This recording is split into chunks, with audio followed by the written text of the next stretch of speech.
Nga lage pa oncle. Ele estava na casa do tio. Mama na tongo.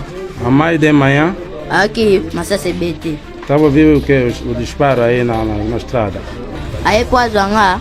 A mãe ficou com medo porque não estou ir buscar o menino que está na casa do tio. Aí botou kitananda. A mãe foi a correr buscar o menino que estava na casa do irmão mais velho do pai. Assim minha na loboko. Pegou o menino na mão. Eu come o kita. Estava a descer já para ir em casa. Tomou nisso batu bazo kima. Agora começou a ver, estava a ver já a pessoa a correr.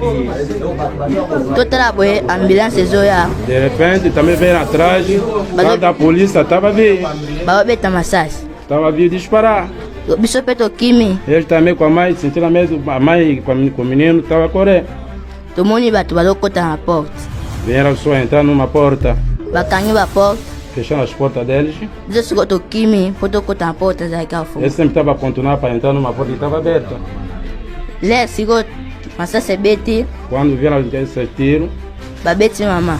ela também tirou na mãe. Akwei Mãe caiu. nga siko na batana. Eu me escondi. Bango baleki Eles passaram, nga siko na bimi. eu saí. Siko nake Eu fui nasimba mama para pegar a mãe, nala msebo. para lhe fazer levantar.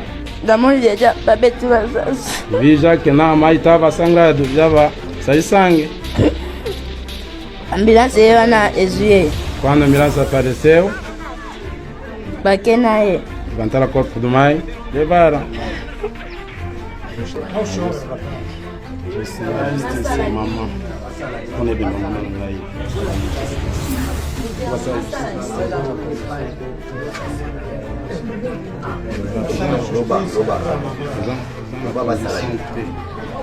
É a irmã.